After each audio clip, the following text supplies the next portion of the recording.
जीवन में बहुत ही महत्वपूर्ण होती है यह अग्नि। यह अग्नि ही है जो ऊर्जा बनकर हमें जीवित रखती है। किंतु सोचिए, यदि यह ऊर्जा क्रोध की अग्नि बनकर भड़क जाए तो क्या होता है। एक तिनके में लगकर संपूर्ण वन को भस्म कर देती है। उसी प्रकार मनुष्य के क्रोध की अग्नि भी दूसरों को तो जलाती ही है, किंतु उससे पूर्व स्वयं उसे भस्म कर देती है। तो क्या किया जाए, कैसे नियंत्रण में किया जाए इसे? उत्तर है, इसमें जल मिलाकर जल की भांति बहने दीजिए इसे। ठीक वैसे ही जैसे सूर्य अपनी अग्नि को तेज बनाकर आप तक पहुंचता है। यही अंतर है सूर्य की अग्नि में और हमारे क्रोध की अग्नि में। सूर्य की अग्नि बहकर छनकर हम तक आती है और इसलिए वो तेज कहलाती है। दूसरी ओर हमारे क्रोध की अग्नि की तो कोई सीमा ही नहीं है। तो अपने भीतर की ऊर्जा को क्रोध बनाकर जलाना चाहते हैं या ऊर्जा बनकर बहाना चाहते हैं, निर्णय आपका है। श्री कृष्ण कहते हैं, व्यक्ति को सदैव बुराई से बचकर रहना चाहिए। अगर कोई बुरा कर्म करता है तो वह कर्म उसको अपने जीवन में ही भोगना ही पड़ता है। जिस प्रकार बछिया झुंड में भी अपने मां को ढूंढ ही लेती है, वैसे ही कर्म का फल आपको हजारों के भीड़ में भी ढूंढ लेगा। श्री कृष्ण जगत के स्वामी हैं। वह कण कण में निवास करते हैं। छोटे से छोटे जीव के हृदय में ईश्वर का वास होता है। उस जीव को कष्ट का अनुभव होना ईश्वर को कष्ट का अनुभव कराता है। अर्थात किसी जीव को कष्ट देकर अपने ईश्वर को खुश कैसे देख सकते हैं? जीवन में आगे बढ़ने के लिए, अपनी अलग पहचान बनाने के लिए यदि आपको क्रांतिकारी बनना पड़े तो इससे पीछे ना हटे। कहने का सीधा सा मतलब है, जरूरत के हिसाब से खुद में बदलाव करें और समाज के बारे में ना सोचते हुए अपने काम पूरा करें। जीवन में दोस्तों की भूमिका बहुत अहम होती है। हम हमेशा यही सुनते हैं कि दोस्तों की पहचान हमेशा मुश्किल वक्त में ही होती है। जिस तरह भगवान कृष्ण ने पांडवों के मुश्किल वक्त में उनका साथ दिया था, वैसे ही आपको भी अपने दोस्तों का साथ देना चाहिए। इसके साथ ही आपको ऐसे ही दोस्त बनाने चाहिए जो आपके मुश्किल वक्त में आपके साथ खड़े रहे। जीवन में हार जीत लगी रहती है, लेकिन सफलता सिर्फ उसी व्यक्ति को मिलती है जो अपनी गलतियों और हार से सीख लेकर आगे बढ़े। हार कर निराश होना किसी भी समस्या का हल नहीं है। किसी भी परिस्थितियों से लड़ने के लिए उसके लिए एक बेहतर रणनीति बनाना बहुत जरूरी है। बिना रणनीति के आप हर मोर्चे पर कामयाब नहीं हो पाएंगे। यदि पांडव भी श्री कृष्ण द्वारा बनाई गई रणनीति का पालन नहीं करते, शायद कौरवों के खिलाफ युद्ध में उन्हें जीत नहीं मिलती। जीवन में सफल बनने के लिए व्यर्थ की चिंता के साथ साथ भविष्य के बारे में भी नहीं सोचना चाहिए। हमें हमेशा अपने वर्तमान को बेहतर बनाना चाहिए। यदि आप अपने वर्तमान को संवार लेते हैं तो आपका भविष्य अपने आप ही बेहतर बन जाएगा। इच्छा, निर्णय और निश्चय, ये शब्द हमने हमारे जीवन में कई बार सुने है ना। जीवन में बहुत बार बहुत कुछ पाने की इच्छा होती है, किंतु क्या केवल इच्छा करने से कुछ बदलता है, कुछ प्राप्त होता है? बंजर धरती पर रहने वाले व्यक्ति की इच्छा होती है कि उसे मीठा जल मिल जाए, किंतु उसे नहीं मिलता। जिसने कुआं खोदने का निर्णय कर लिया, उसे धारा खोदने के लिए कुदाल मिल ही जाती है, और जो निश्चय कर चुका है उसे देर सवेर मीठा जल प्राप्त हो ही जाता है।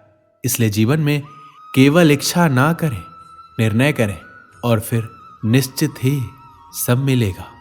श्री कृष्ण कहते हैं, मनुष्य में एक बड़ा ही विशेष गुण पाया जाता है, मूल्यांकन करना।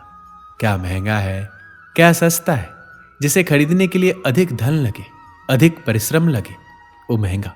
जिसे खरीदने के लिए कम दाम, कम परिश्रम लगे, वो सस्ता।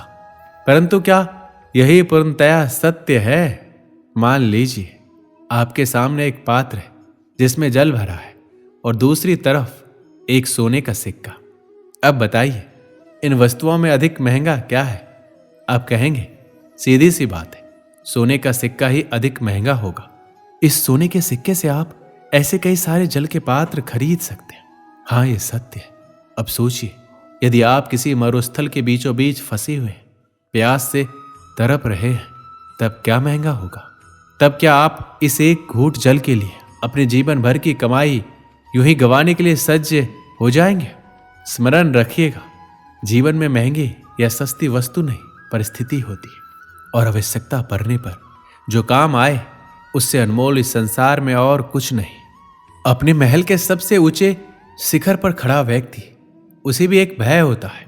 भय उस महल के नींव के हिल जाने का, भय अपने पतन हो जाने का, और इसी कारण से उस ऊंचाई का संपूर्ण आनंद वो नहीं ले पाता।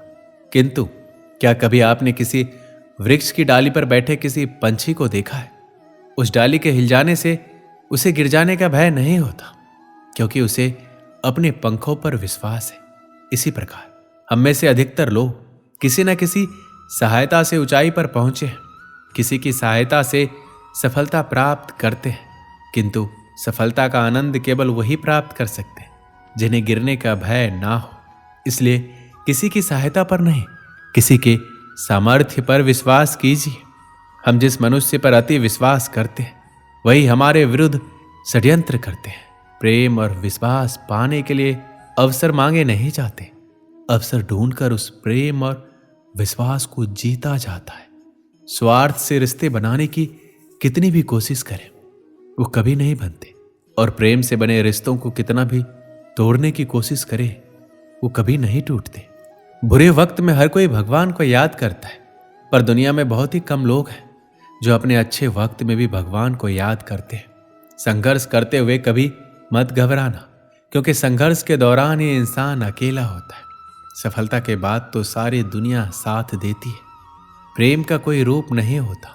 जब कोई एहसास खुद से ज्यादा अच्छा लगे तो वो प्रेम है। सच्चा स्नेह करने वाला केवल आपको बुरा बोल सकता है, कभी आपका बुरा नहीं कर सकता, क्योंकि उसकी नाराजगी में आपकी फिक्र और दिल में आपके प्रति सच्चा स्नेह होता है। परेशानी आए तो ईमानदार रहे, धन आ जाए तो सरल रहे, अधिकार मिलने पर नर्म रहे, और क्रोध आने पर शांत रहे। यही जीवन का प्रबंधन कहलाता है।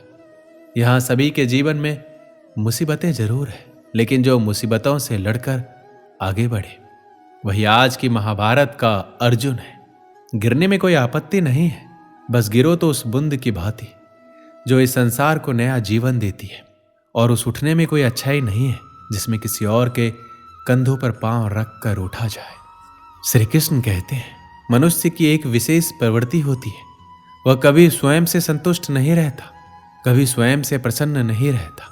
जो है उससे अधिक पाना चाहता है, जो पा लिया उससे आगे बढ़ना चाहता है, अपने जीवन में परिवर्तन लाना चाहता है। और ये प्रवृत्ति संसार में सबसे महान है, क्योंकि इसी प्रवृत्ति के चलते संसार में विकास होता है। किंतु इस बदलाव के लिए मनुष्य उसकी खोज में रहता है, जो उसके जीवन में बदलाव ला सके, उसे मार्ग दिखा सके, उसके जीवन में परिवर्तन ला सके। और इसके लिए मनुष्य संसार भर में उसे खोजता है जो उसके पास है। बताइए कौन? यदि कोई आपका जीवन बदल सकता है तो दर्पण देखिए, वो आप स्वयं है जो आपका जीवन बदल सकता है। वो आप स्वयं है जो स्वयं को मार्ग दिखा सकता है, जीवन में बदलाव ला सकता है, परिवर्तन ला सकता है। इसलिए पहचानिए अपने भीतर की शक्ति को और विश्वास कीजिए, इस संसार में आपसे अधिक शक्तिशाली और कोई नहीं है। जीवन बदल जाएगा। और अंधविश्वास का नहीं, आत्मविश्वास का हाथ थामिए, आपकी समस्याएं स्वतः दूर हो जाएगी। दोस्तों, इस वीडियो में बस इतना ही। मिलते हैं अगली वीडियो में। अपना ख्याल रखिएगा। जय श्री कृष्ण।